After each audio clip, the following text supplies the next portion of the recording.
You're a qualified counsellor and you feel ready to take that next step. Counselling Tutor's Advanced Certificate in Clinical Supervision, including online and telephone working. Built for the busy counsellor, the course starts with self-directed learning inside the custom-built learning portal. The theory then comes to life in live tutor-led sessions where it's demonstrated and explained. And you get to practice it yourself with peers with observation and feedback from the tutors. This training is mapped to the BACP Supervision Competence Framework and is NCPS quality checked. Visit counsellingtutor.com, click on the Products tab, and select Clinical Supervision Training to download your information pack and course handbook. Hello and welcome to episode 381 of the Counselling Tutor Podcast. I'm Rory and my guest today is Meg Moss, Head of Public Affairs and Advocacy at the National Counselling and Psychotherapy Society, also known as the NCPS.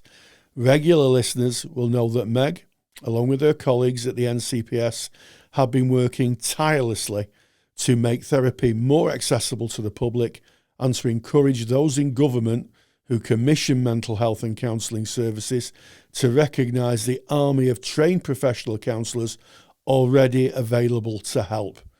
At a time when the UK is facing what is widely acknowledged as a mental health crisis, this is an important conversation. Today, Meg joins me to discuss the Society's Lost for Words campaign, the Open Access Therapy Framework, and what could it mean for counsellors, clients and the wider future of mental health support. And if you've ever wondered what a professional organisation actually does, how they work behind the scenes and how they promote the skills, experience and the professional standing of their members, then this is an interview not to be missed. So with that said, let's roll the intro. Welcome to the Counselling Tutor Podcast, the must-listen-to podcast for counsellors, psychotherapists, and counselling students. Here are your hosts, Rory Oakes and Ken Kelly.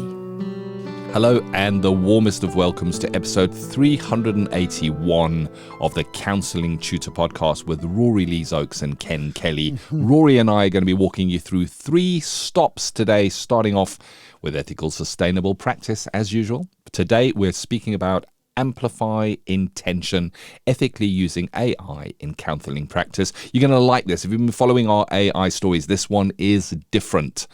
So stick around for that one. Then Practice Matters is an interview with Meg Moss from the NCPS on the NCPS Lost for Words and the Open Access Therapy Framework. Really worth listening to that.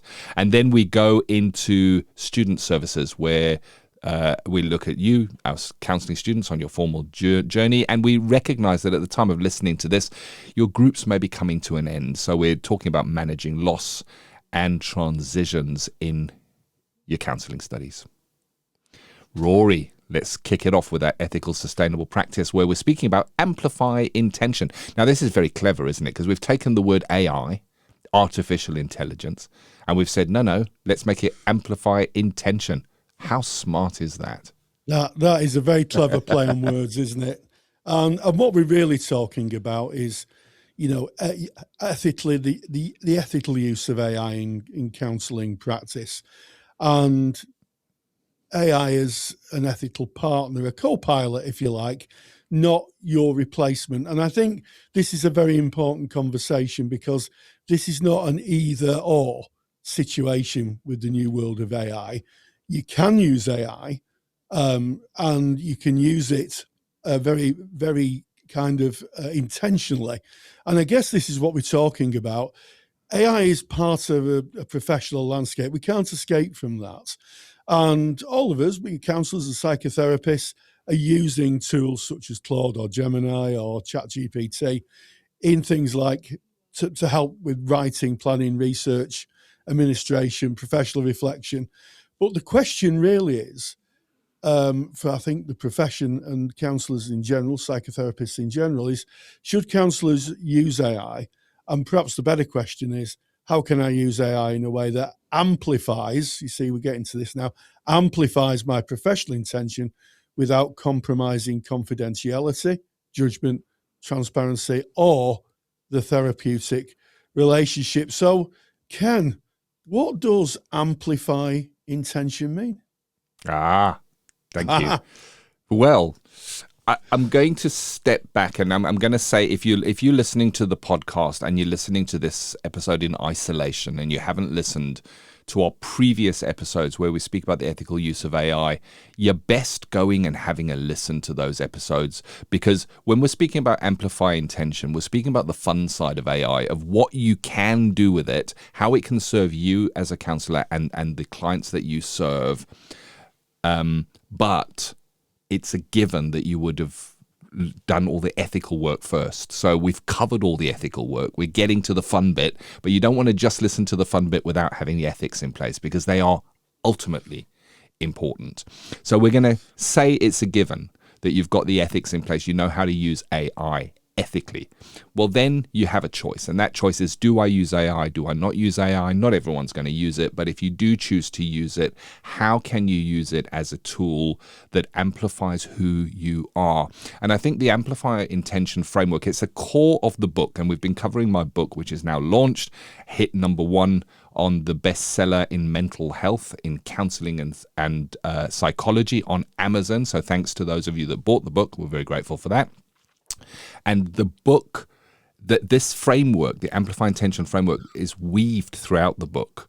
It's covered in chapter 7. If you've got the book, go and have a look there. But it's the second half of the book. First half, how to use it ethically. Second half, if you do choose to use it, stuff you can do with it that's useful. And that's what we're going to speak about today.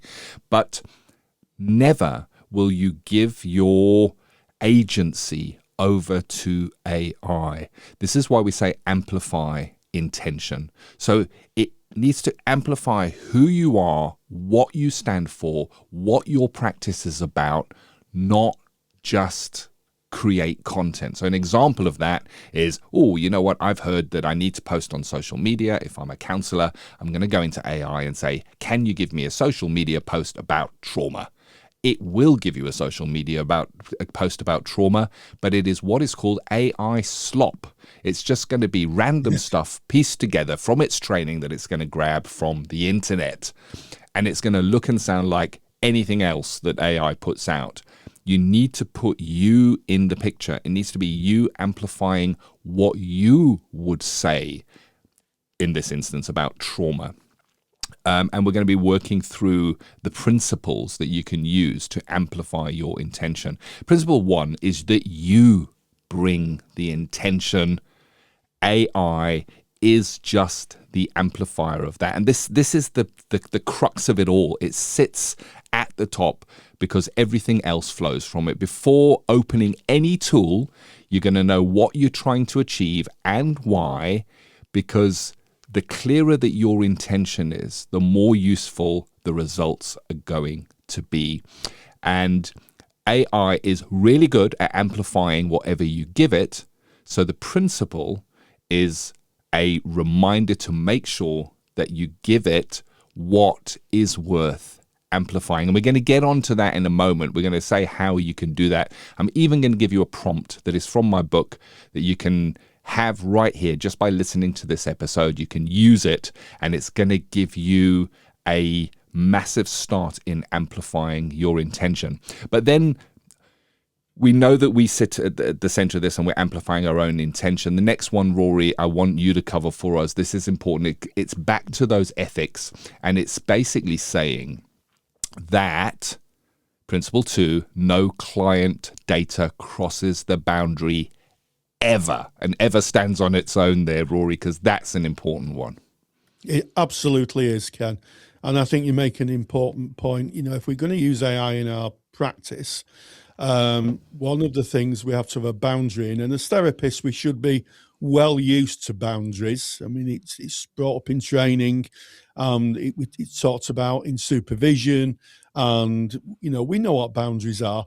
We should never, ever put client data into a AI or a large language model. So don't put any client data into ChatGPT or Claude or Gemini or the plethora of artificial intelligence, machine learning platforms.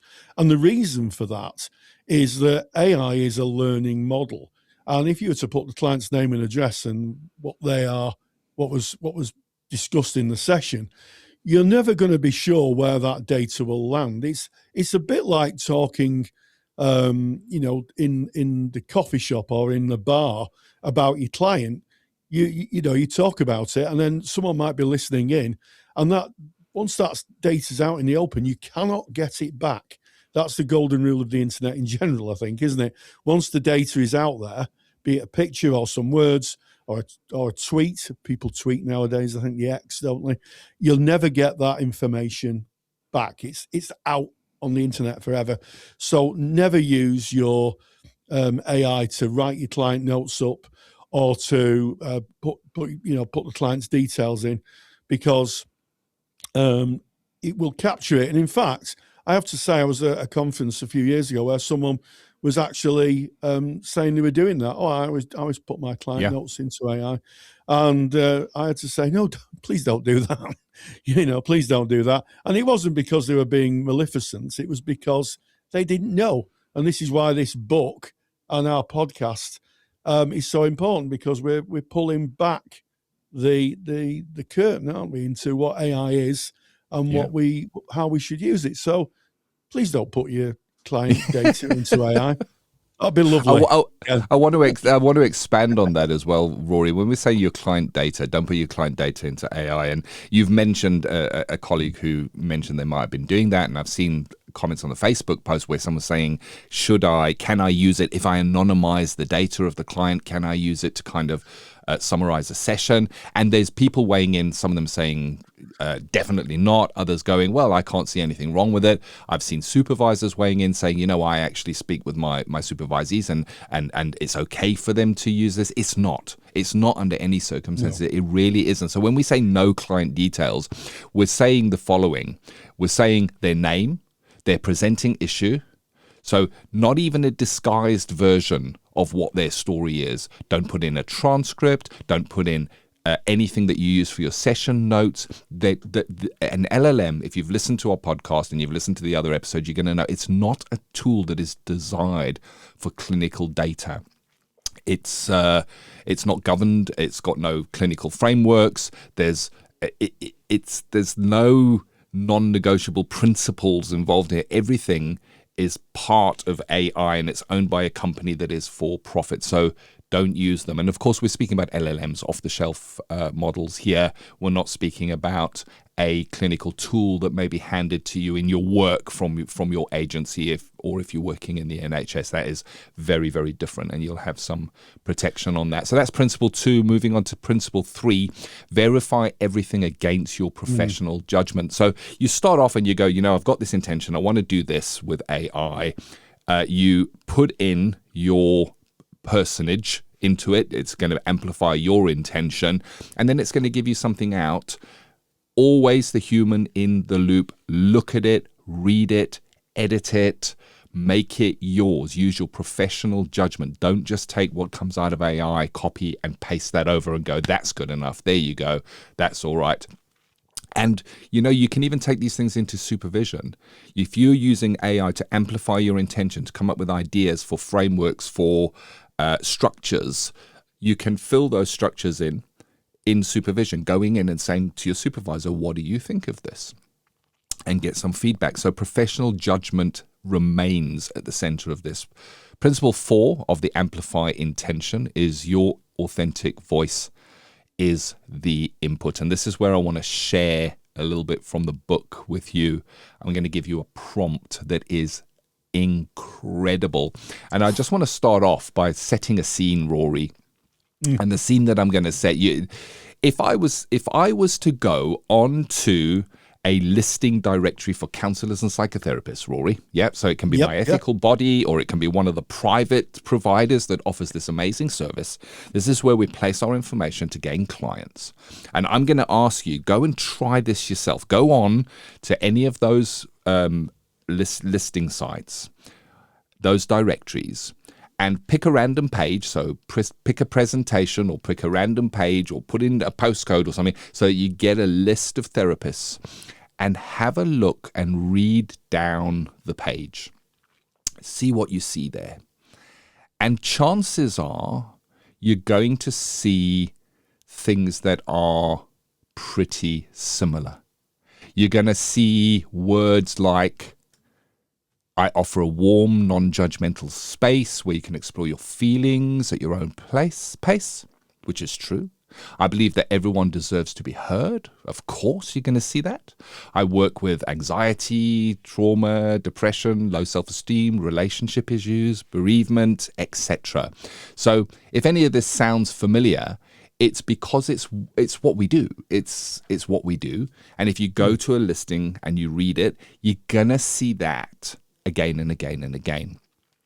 Now, all of that is 100% true, but it is kind of the lingo that we use in counselling and psychotherapy. It's what we talk about and how we think about it, Rory. It's I guess, the language that we use, but it might not be the language that really resonates with your true inner self.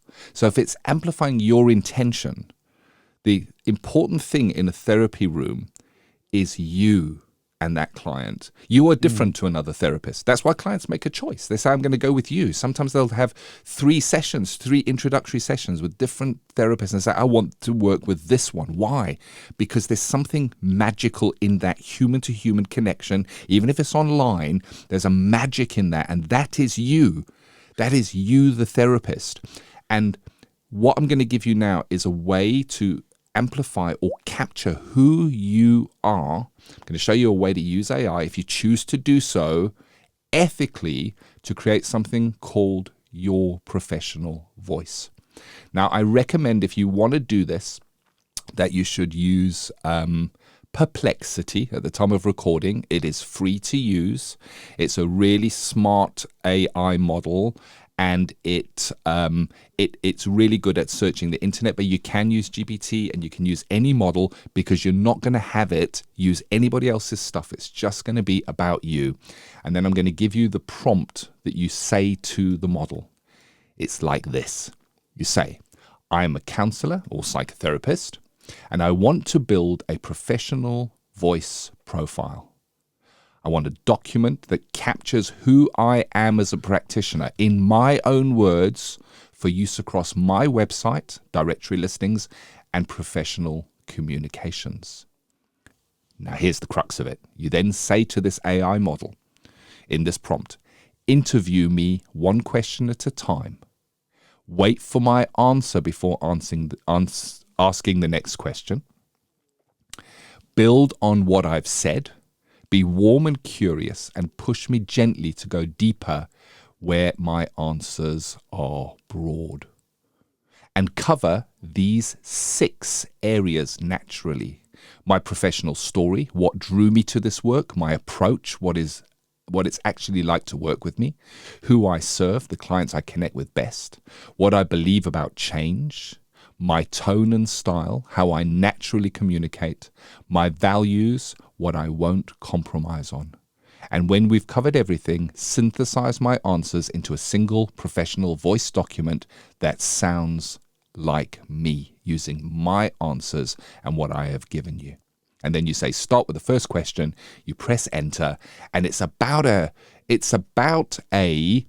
I would say about a 30 to 40 minute process, Rory, that you will sit there and the AI will ask questions as you have asked it to do. You are going to be giving all the content. You're going to be answering the questions that it asks you. And at the end, it's going to put out a professional voice, and you will be so surprised at what it actually puts out. It's really it's pretty incredible. And you, of course, look at that and see what you agree with and make any adjustments if you want to. So remember, we started off with that generic listing, the voice of many practitioners. I offer warm, non-judgmental space where you can explore your feelings at your own pace. We did that just before going into this. Rory, I'm going to share now what the difference was when I'd used my professional voice and I did the same exercise of putting together a directory listing. And hear how different this is. It says now, my voice profile is, when you sit with me, you won't meet a clinical professional hiding behind a role. You'll meet a real person who genuinely cares.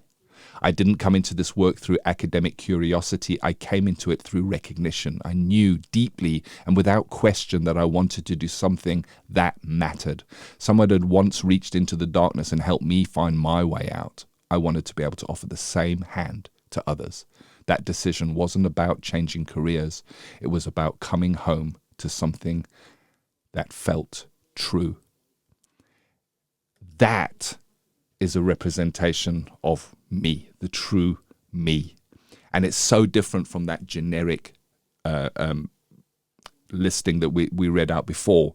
And it's not going to resonate with every single person out there and every single client, but it is going to resonate with the right people that are a good fit for me. So there's how you create your professional voice, Rory. Absolutely, Ken. And we've spoken before about how clients meet you virtually before they meet you in person, because people look at directory listings, people look at your website, and that's where they meet you. They're going to meet you and probably know a little bit about you before they actually pick the phone up or send you a text or an email. So I think that is a fantastic resource, Ken. And it really does show amplifying intention, the ability virtually for a therapist to have their own copywriter, their own writer who will interview them. Because not everybody's good at writing. I'm not. I'm awful at writing. I can write the odd email. But when it comes to literacy or putting prose down, I'm afraid I'm not the man for that whatsoever. I'm better at talking than I am writing, that's for sure. And that prompt is fantastic. And what we're going to do is we're going to put that prompt in a handout. There's a super duper handout, as there always is with the Counselling Tutor podcast. And we're going to put that prompt at the bottom of the handout so that you can just copy and paste it into your LLM or your AI model, and you can start that process right away. To get that handout, if you go to counsellingtutor.com, go to episode 381 on the podcast tab, click on the podcast tab, episode 381, that handout is waiting for you, and you'll be able to use that free prompt to be able to really find your authentic voice. That, I've got to say, Ken, that is absolutely brilliant, because there must be hundreds of people like us, and I say us because I know that we both struggle with dyslexia, and to be able to have a professional writer to be able to write your real and genuine feelings on your practice is absolutely incredible. And if that doesn't amplify intention, I'll start drinking coffee on a regular basis. No, you're a tea drinker, Rory. Don't do it. Don't do it. The audience are shouting, don't do it. Rory likes tea. So, it's so powerful, this tool, Rory. Yeah. And you're listening to this now. If you haven't tried this, please go and try it if you are okay with using AI, because it really is interesting. And it's all you. It's not going on the internet to find stuff. It's taking your story. And when it's asking you those questions, it's going to ask you a question, and you're gonna answer it. And you can do that by voice if you want to. Most of the LLMs have got a little click a voice thing, and you can speak it to it. And I find that the easiest way to do it. I struggle to type. When you are answering those questions, answer them in full and the real you. Let it shine through. You can make mistakes in answer. You can say, well, it all started like this, but I also like that. And you can jump around. It doesn't matter. Just be truly, truly, truly yourself. Now, when we're writing something like website copy or writing a listing, what I find within myself is as soon as I start writing, I'm trying to write the right stuff for this audience that is going to see it. With this with this prompt, you don't do that. You just be your real self. And it will synthesize that information. It's going to distill it down and come back with what it suggests is your voice document. In my book, ethical AI practice for counsellors and psychotherapists in the UK, now available on Amazon. I've got the full conversation that I had when I was creating my professional voice as a download that accompanies the book, including all the prompts that you can use in the book as well, and how I used that to create a listing. And you would use this professional voice for anything you do. If I'm doing a talk somewhere and they say, hey, can you give me a profile? I'll go to my professional voice and I'll write the profile from there. If I'm writing some stuff for my website, I'm going to use my professional voice so that it reflects who I am. If I'm writing a directory listing, I'm going to use my professional voice so that it stands out. It's different from everyone else, and it's truly, truly me. And it came from me.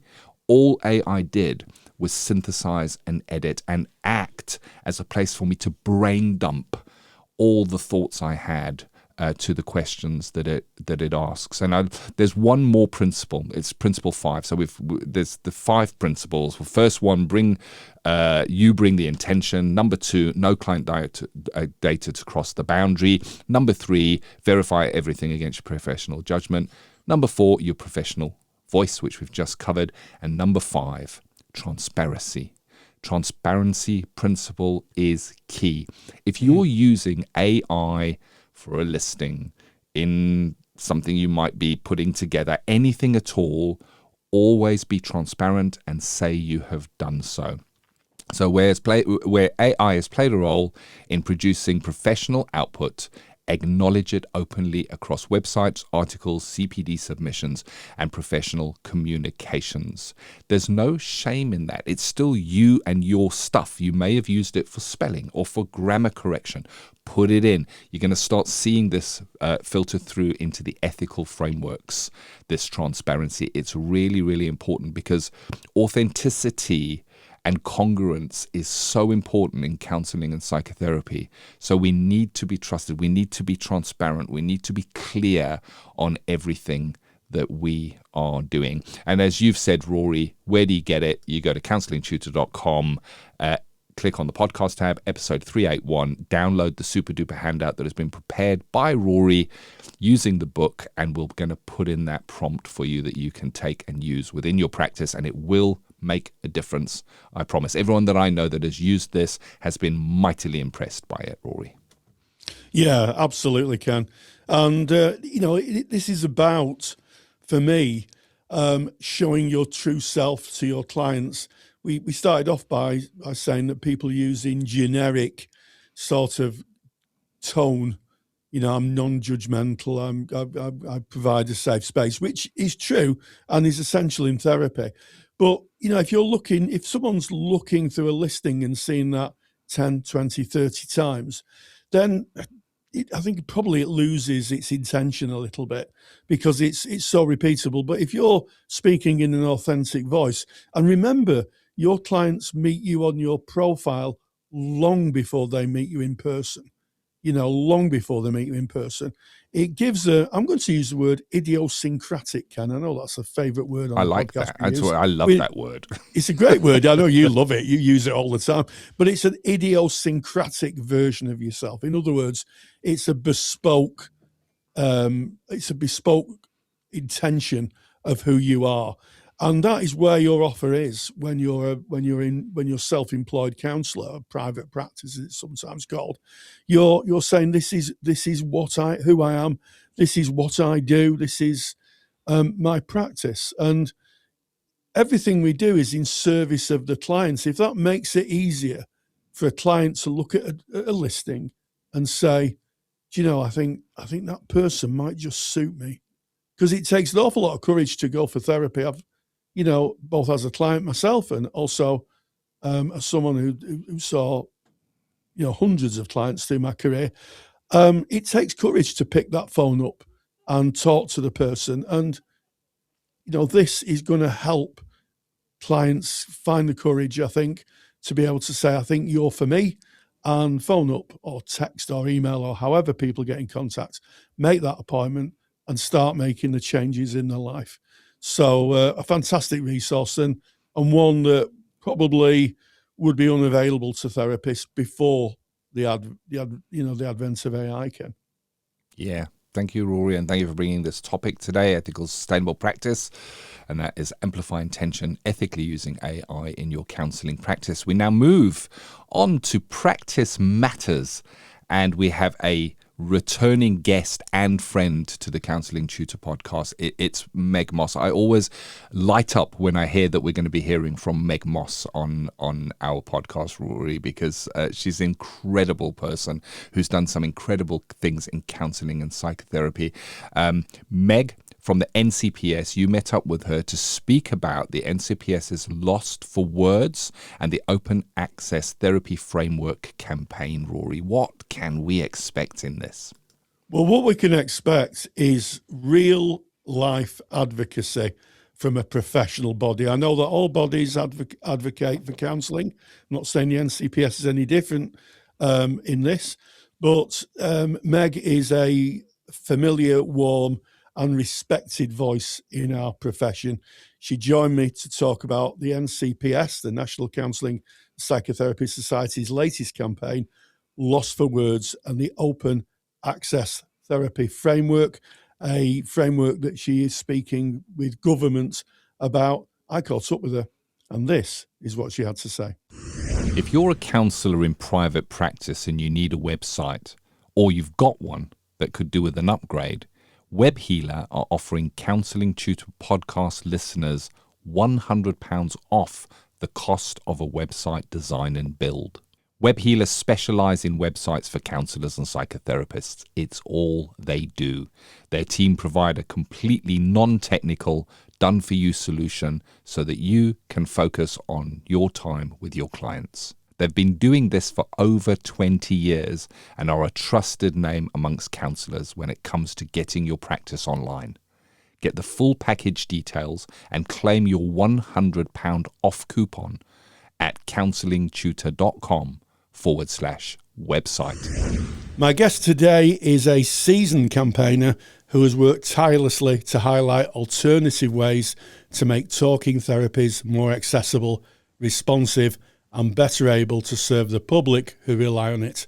Over the many years, she and her colleagues have challenged policymakers, engaged with government, and continued to ask a simple but important question: how can we make therapeutic support work better for the people who need it most? It's my great pleasure to welcome back Meg Moss, Head of Public Affairs and Advocacy at the National Counselling and Psychotherapy Society, also known as the NCPS, to talk about the Society's Lost for Words, an Open Access Therapy Framework campaign. Given the title, let's hope Meg herself won't be lost for words. So Meg, it's good to see you. Thank you so much, Rory. It's so lovely to be back. So what can you tell us about the Lost for Word campaign or Words campaign?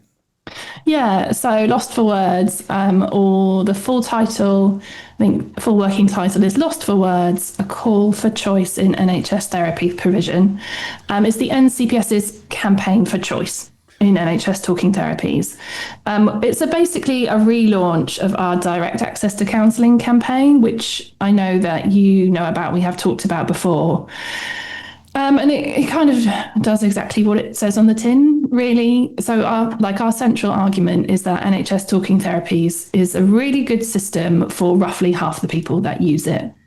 But it's built around like one approach, and that one approach doesn't work for everyone, as we know. And so when it doesn't work for you, there's currently no obvious next step. You just kind of like fall out of the system.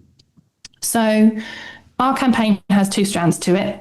There is the human story side, so we were really, really lucky enough to film interviews with people who've been through that experience, who they've tried to get help, found that it wasn't the right fit, eventually found their way to a counsellor, and it changed things for them. So huge thank you to Emma and Jack, if you're listening to this, for sharing your story and being really open and vulnerable like that.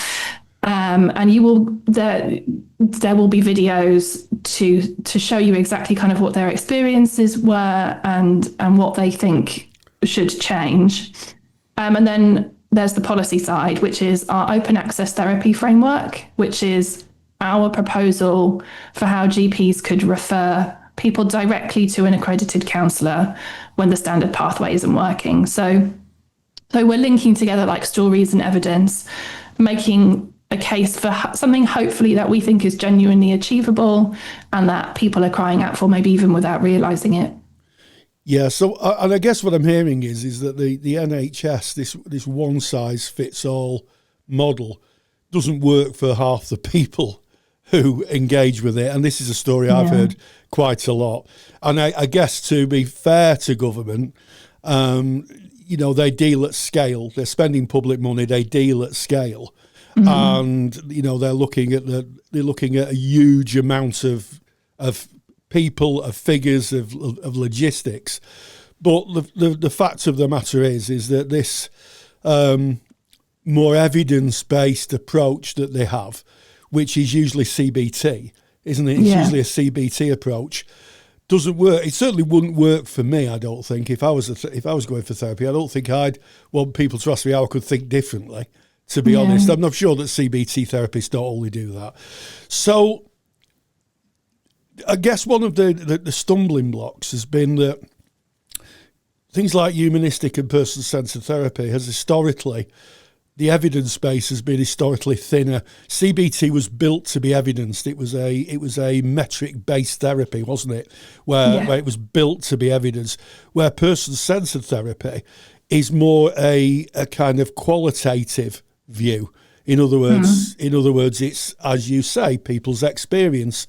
So, how do you make the case for person-centered therapy or any other form of kind of qualitative therapy when the NICE guidelines still lean heavily towards CBT and evidence-based?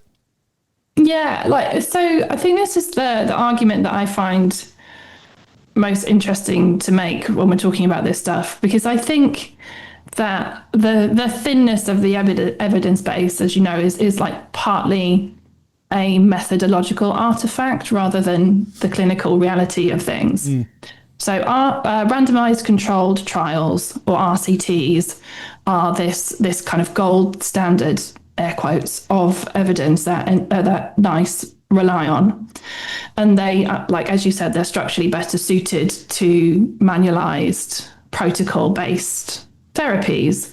And if your therapy is relational, if it's responsive, adaptive, like, it's just genuinely harder to run an RCT on it. Doesn't mean they don't exist, but it's harder. And that's just a fact about kind of how the research gets designed.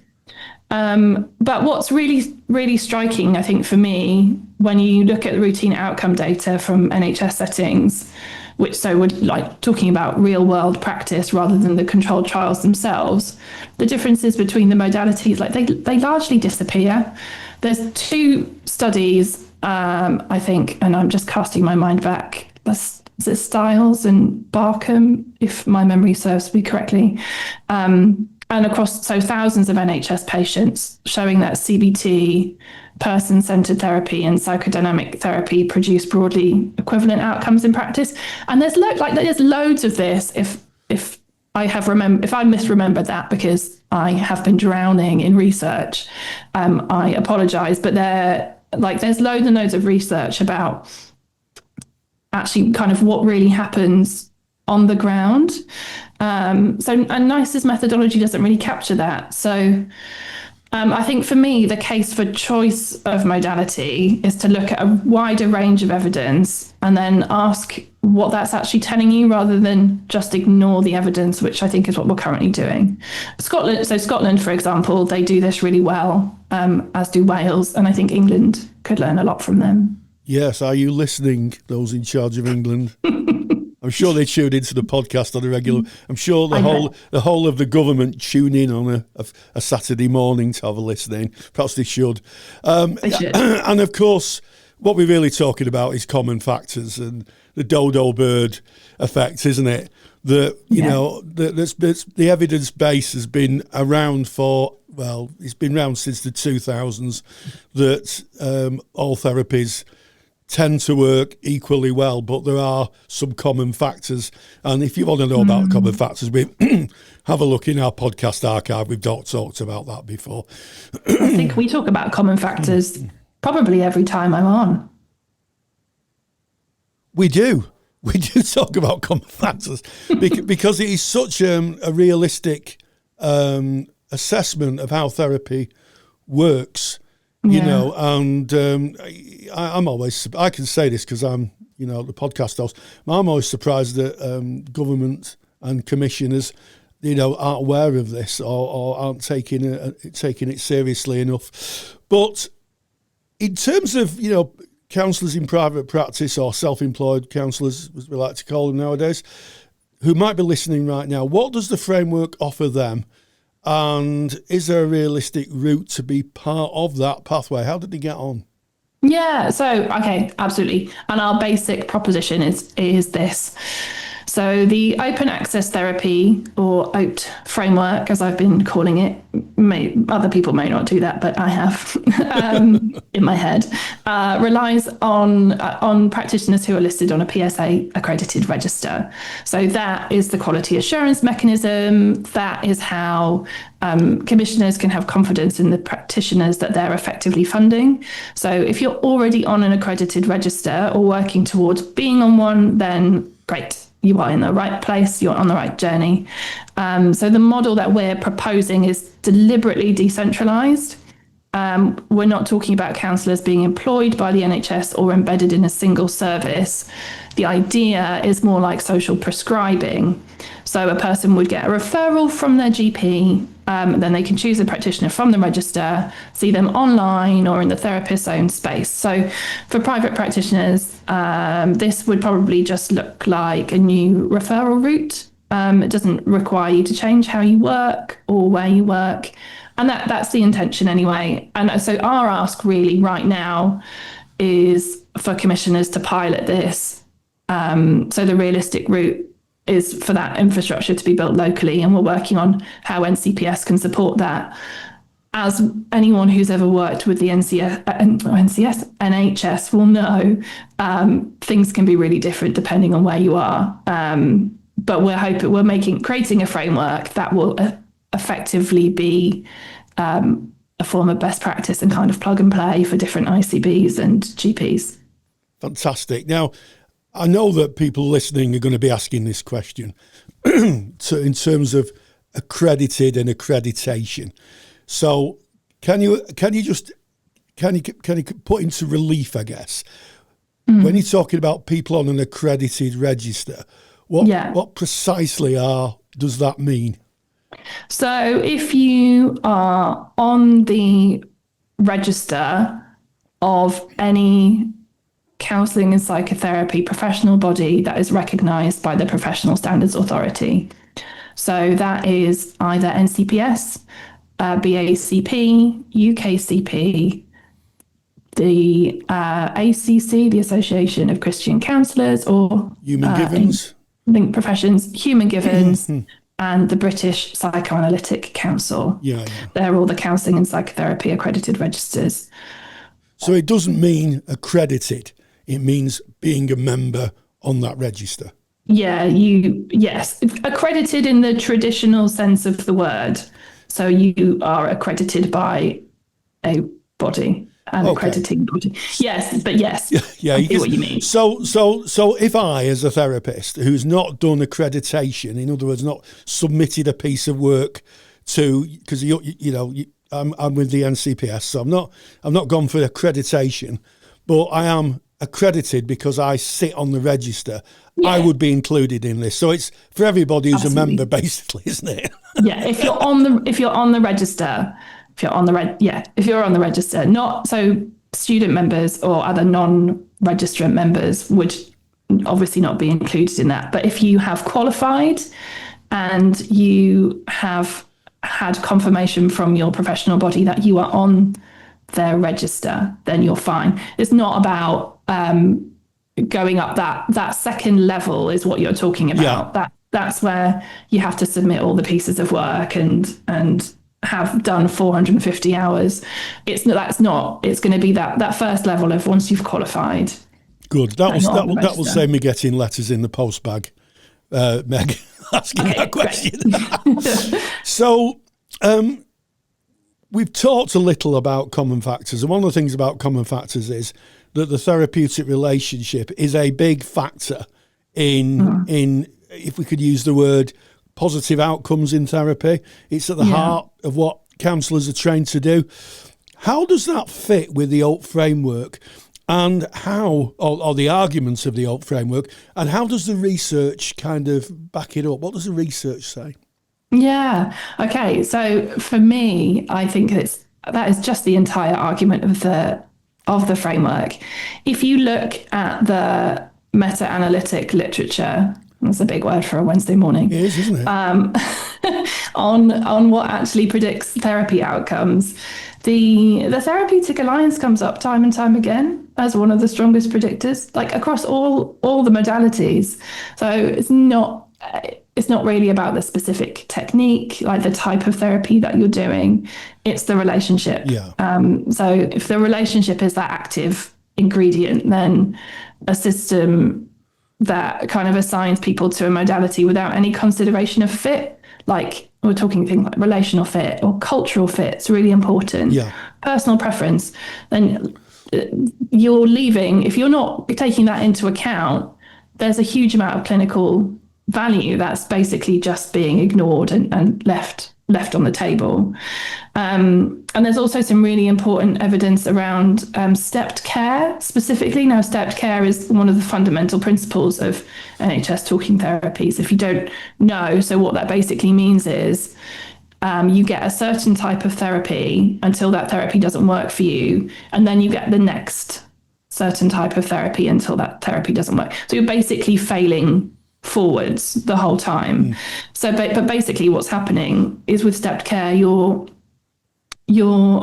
moving between practitioners and then losing the alliance that's been built, and each time asking the client or the patient to start again, retell their story.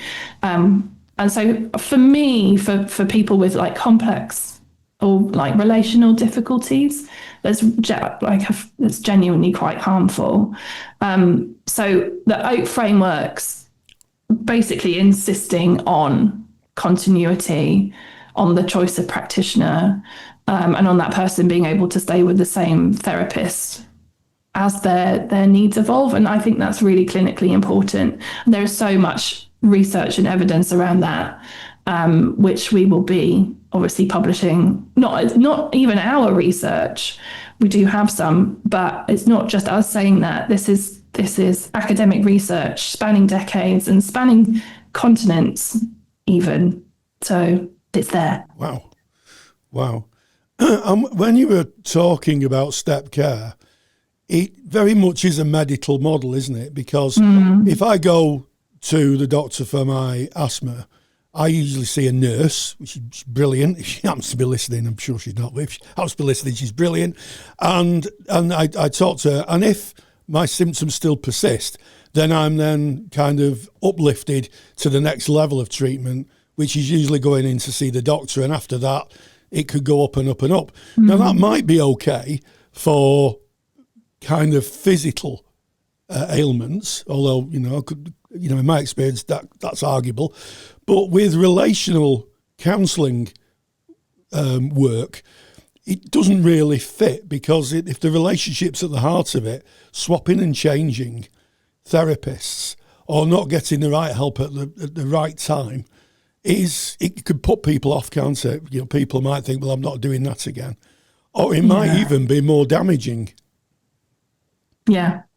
And I think, so for me, one of the really big issues is we have all of this uncaptured data.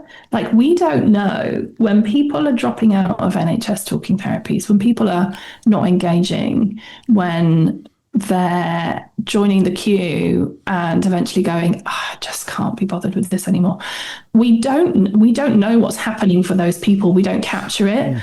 And one of the things that I've really tried to get across in a lot of the consultations that they've been running. So there have been a lot of NHS consultations this year because I think they're really looking at how they can change and improve things. So I've been really actively engaging with those consultations. One of the things that I have been really pushing for is better visibility and understanding and data around why people are choosing to not engage, because that will then shape kind of what the service, how the service should change, what those services should look like. And I think, like, this is just a professional hunch, but the stuff that I'm talking about, I think this is going to be a really big part of that. But what isn't measured can't be managed. So we're in a difficult, tricky situation. Yes, it's a bit of a quandary, isn't it? But what we do know is the evidence is telling us that the service as it stands is not as good as it could be, and we know that 50% of the people, for sure, who engage with it aren't being served. So I think, so I think there has to be some kind of change. What if there's someone here sitting here now thinking, "Oh, well, this is really interesting," and they should be, if I can be so directive. What do counsellors need to know about the open access therapy framework, and in reality, what would it mean for their practice? So the framework, if it works as intended, would mean that some of the clients would arrive via a GP referral with a funded course of sessions, rather than having scraped together money for like private therapy or found their way through the voluntary sector. And that will have like a huge impact on equity for the people who wouldn't be able to afford that or like be able to navigate the system. Because that's one of the things that came up in our filming was how hard that was when you're struggling. So I think they'll definitely see a change in like the clients that they get through the door and how they arrive. I think in terms of what changes for practice though, like ideally not much. The framework is designed not to impose kind of a clinical model on practitioners, which is obviously what you see within the NHS Talking Therapies framework. So you'd still work within your modality. You'd be able to use whatever approaches you like to use in your own space. But yes, what changes is just the referral route and the funding mechanism. There will likely be some accountability attached, as is the nature of the beast. Things like outcome measures or brief progress notes back to the GP. And in saying that, I think I'm conscious that not everyone is a fan of outcome measures. And actually, I wholeheartly am an advocate of like the demedicalization of counselling and psychotherapy, as you know from like conversations we've had. Of course. But I think the way I see it, and this is the tension I sit with, because the alternative is for the profession to continue being invisible to commissioners, which one isn't serving the profession, two isn't serving clients either. I think I would rather be in the room kind of shaping what that accountability looks like rather than outside it, not having a voice in that. And I think like this whole project and campaign really is about the demedicalization of therapy within a medical context. And I hope everyone agrees with me, because that's how I strongly feel. Yeah, I think that there's some things that can be medicalized, but sometimes, therapy sits in that kind of hinterland where it's about relational change and phenomenological experience of people, how they change. It doesn't quite fit in the medical model, I don't think. And just a final question, Meg. This referral pathway would be funded, wouldn't it? I'm guessing that's the case. So people who were referred to therapists would come with a kind of tranche of money to pay the therapist. Would I be on the money with that? Yeah, that's exactly it. The point is to try and get more work for therapists via kind of stable, well-paid routes. Because that is a problem within therapy at the moment, like access to stable, well-paid work. And the whole financial side of things is something that I've done a real deep dive in to how to make that work best for the therapists that are participating in the framework program. So please rest assured that that is fully being considered. And I am a huge advocate for paying therapists properly and well. Well, there you go. You heard it here first. So if you want to learn more about the NCPS Lost for Words and Open Access Therapy Framework campaign, if you visit counsellingtutor.com, click on the podcast tab for 381 and look for that episode. We will put a link to the campaign information in the show notes. And I'm sure if you visit the NCPS website, it's available on the NCPS website. And it just remains for me to say, Meg Moss, Head of Public Affairs and Advocacy at the NCPS. And I really do mean this. Thank you from the bottom of my heart for all the work that you do. And I know you personally, you know, and I know how much effort you put in and your team to try to bring the voice of counsellors to, you know, the people in power and help with mental health, which is, quite frankly, in a parlor state in this country. So thank you for joining. There's a bit of a longer outro than I expected. Thank you, Rory. That made me tear up a little bit, so thank you. Practice Matters is proudly sponsored by the Counsellor CPD Library. To access top quality, relevant continuing professional development for your practice that you can do at a time that suits you and all for less than the price of a cup of coffee, visit counsellingtutor.com. Massive thank you to Meg Moss from the NCPS. Thank you to you, Rory, as always, for holding the all-important discussions. You know, we've been doing this for 10 years. 10 years, over 10 years we've been podcasting, Rory, and you still bring top quality stuff that is different in your interviews. It's commendable. I get lots from it. I love listening to the Counselling Tutor podcast and listening to the interviews. It's my favourite part. So that is Practice Matters, and we move on from Practice Matters straight into Student Services, where we see you, students, on your formal journey, if you're listening to the podcast in real time or right at the end of the academic year. Certainly here in the United Kingdom, at the end of an academic year, there is an ending. And with endings comes a managing of loss and maybe a transition. Maybe you're going on to another year next year. Maybe you've come to the end of it and you're walking away from a group. And all of this kind of stuff, it impacts us, Rory. It does. And I don't know if it was the same for you, Ken, but the end of my training group at the end of June 2004 was a bit of a loss, if I'm honest. I trained back to back, so I did my courses back to back. So I finished in the September of one year and then I finished in the June of one year and started in the September of the next. Through the 2 years of my diploma training, I have to say we got very, very close. Our group, I think there's 17 in the group, and we got very, very close. And, to use a military term, we were brothers and sisters in arms, to be honest, because it was just a very unique environment, a very unique time. We all grew together. Some of us grew in different ways. And then one sunny afternoon in June of 2004, we got up from the circle and we went never to meet as a group again.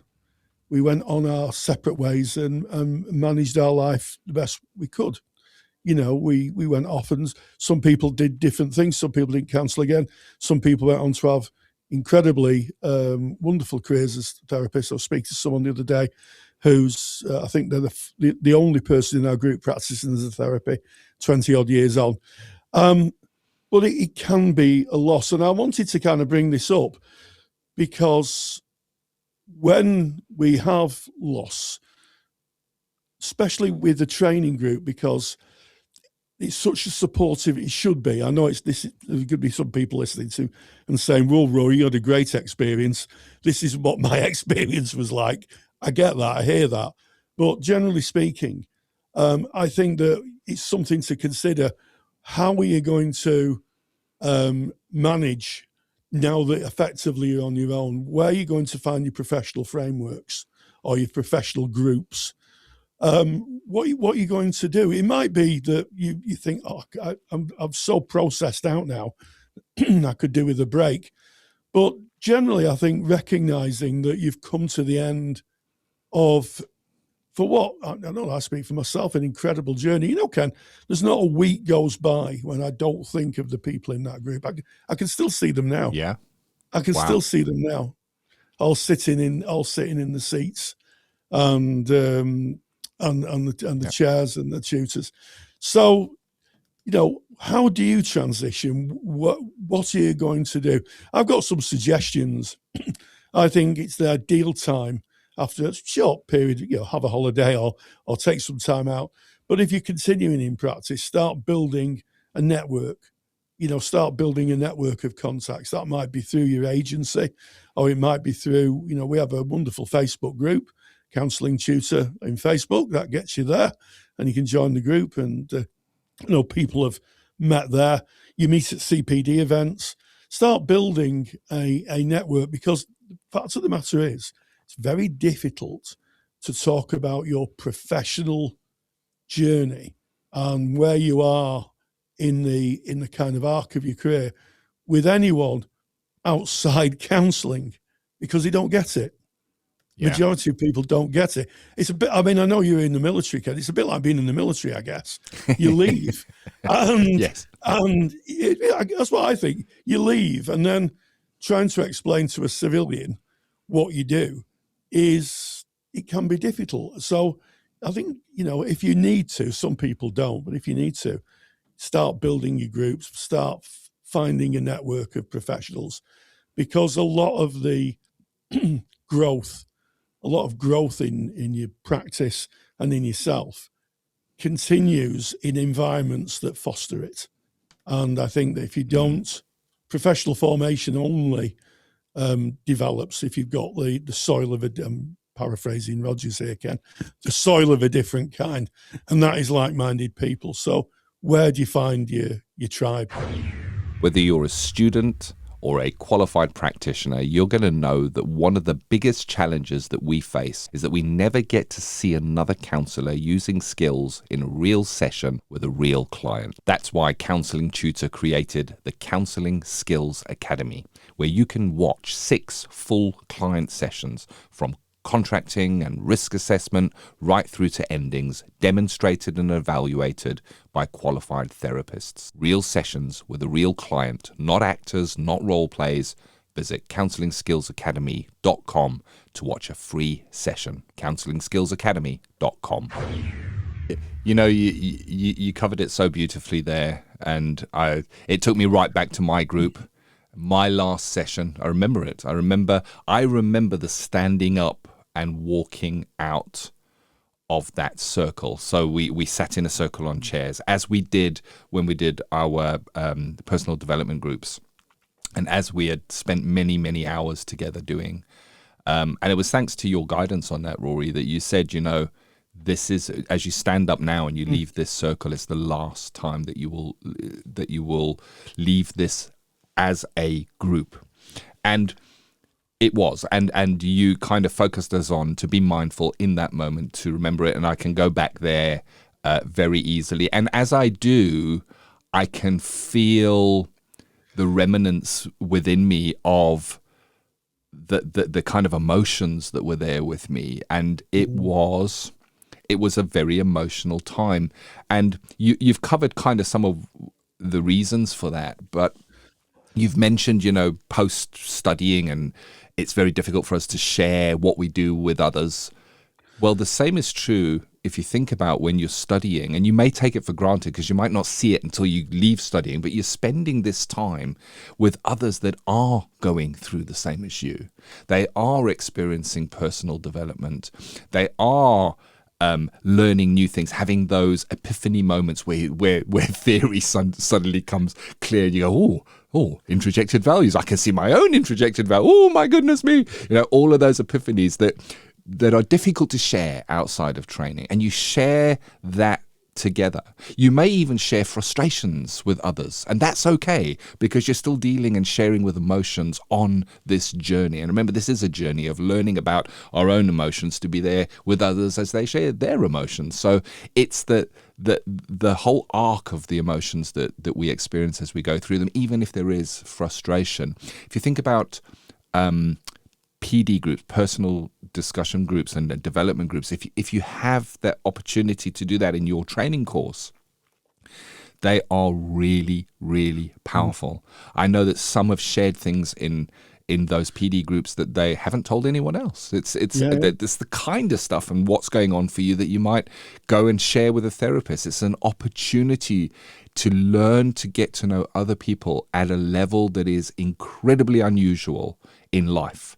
If you think about life, we meet people, we've got friends, we've got colleagues, that kind of stuff. We listen to them to think what our answer is going to be, and it's very transactional, but it's very deep and meaningful, and we're exercising conditions that build trust and deepen relationships by the very nature of what we're training to do, to become counsellors. So it's no wonder that as we walk away from that, there may be a sense of loss, and not for everybody. Not for everybody. Some people will go, you know what, that's that.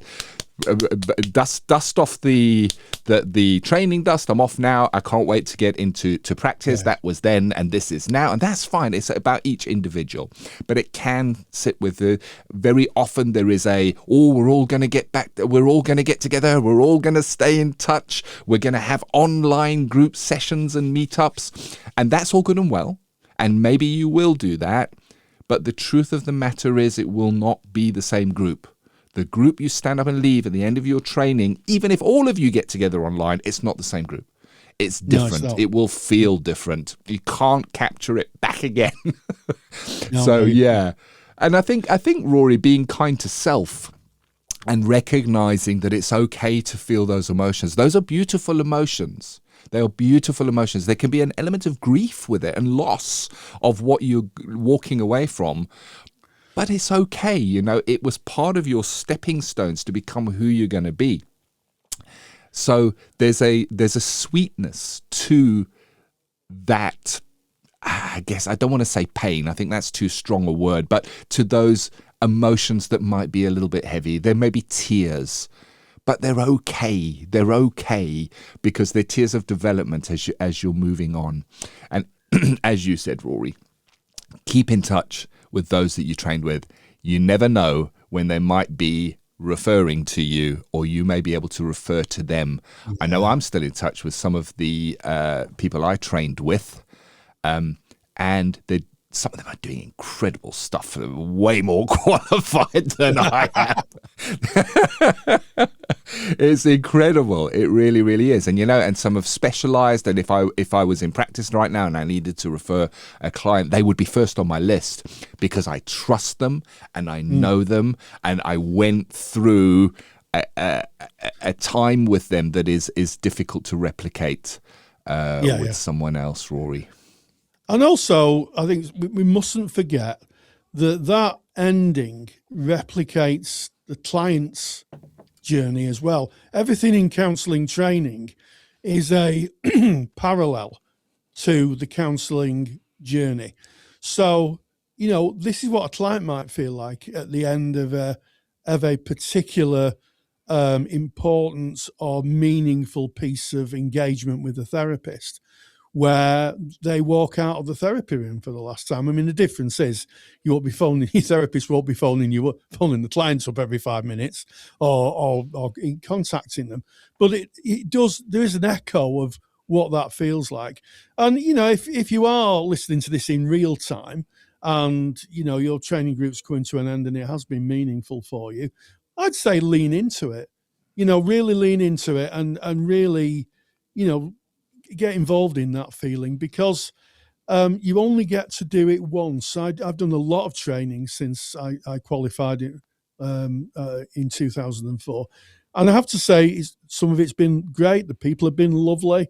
I've learned a lot, but nothing ever came close to that feeling of camaraderie, growth, support. It was a unique unique time. As I say, it's I guess a parallel would be the military. People, literally live and work in terms of the military. Some people die together, which isn't very nice. But it's a very powerful meeting, and I think it sets you up in good stead, because when things get tough, you can go back in time and remember what it felt like to leave for the last time, knowing that in a few weeks, your shiny certificate's going to pop through the letterbox and say that you've earned your qualification. So lean into it and enjoy it, because as Liam Gallagher in that famous song, "You Only Get to Do It Once," said, you only get to do it once.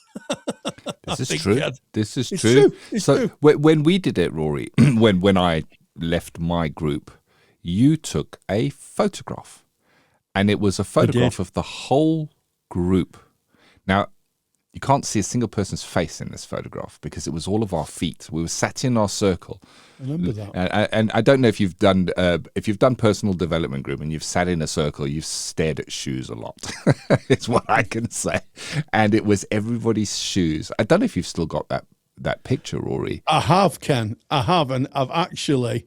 I'm speaking at a regional conference for the NCPS in October of 2026, and I've actually sent it as a picture. That was our last moments. That it was. Can you put that in these show notes, please, Rory? If anybody wants to see my training last session, you can go to the show notes of today's episode and go and have a look. Rory, if you can, could you pop that picture into the show notes for today? Yeah, we'll pop it into the show notes. And thank you. It's strange because, of course, my feet were in there as well, Ken. I know, but you were part of the group. I was part of the group, and what was really, I was asked, "Can you send some pictures?" And I sent some pictures. And as I'm going through my kind of picture library, I came across this, and I stared at it for what felt like 20 minutes, as all the memories of that group. It was, I have to say, Ken, your group was, I facilitated a lot of PD groups, but yours was incredibly unique and incredibly powerful in its own way. And I just wandered back in time. It was a lovely half an hour of kind of being a little bit wistful, which I'm not a wistful person generally, but I leaned into being wistful. So yeah, we'll put it in the show notes. So it's counsellingtutor.com, podcast tab, episode 381. And you can see that unique bit, which I don't think has been really in the public domain before, Ken, has it? No. And it's great because it's got no identifier. See if you could. Here's the quiz. See if you can find my feet and Rory's feet in there. They are in it. Enjoy that. And I just want to kind of recognize that this is an ending right now. It's the ending of our podcast for this season, Rory. And whenever we get to the end, there's two feelings that come up for me. One is, wow, okay, cool, we've done it. We've made all of our episodes for this academic year, and we're going to start afresh next year. But then there's a kind of a bit of a sadness of what am I going to do every Friday when we normally meet up and record our episodes. So yeah, I think it parallels what we're talking about. It's the ending of something. And it's interesting to me, I was looking back, 10 years, like I say, we've been doing this podcast, Rory, and each season has got its own feel. It really has. It's almost like different counselling study groups coming in, where it might be the same syllabus, but you're going to have a different feel with each group that you're in. So if you're going on to progress to another group in next year, even if some of the same people are there, it might feel very, very different, because it is a very different group, they're coming together again. And I wonder what the Counselling Tutor podcast might feel like as we go into our next season and what we might be focusing on. I'm excited for it, though. I'm excited. I am. And I can tell you that I'm already interviewing guests for next season, and some of the guests are absolutely fantastic. I wish I could tell you, but fantastic. Cliffhangers. We're doing the cliffhangers. We've been watching the soaps and we're working it into the podcast now. Cliffhangers. Really good stuff coming. Stay tuned. Oh, this has been episode 381 of the Counselling Tutor Podcast.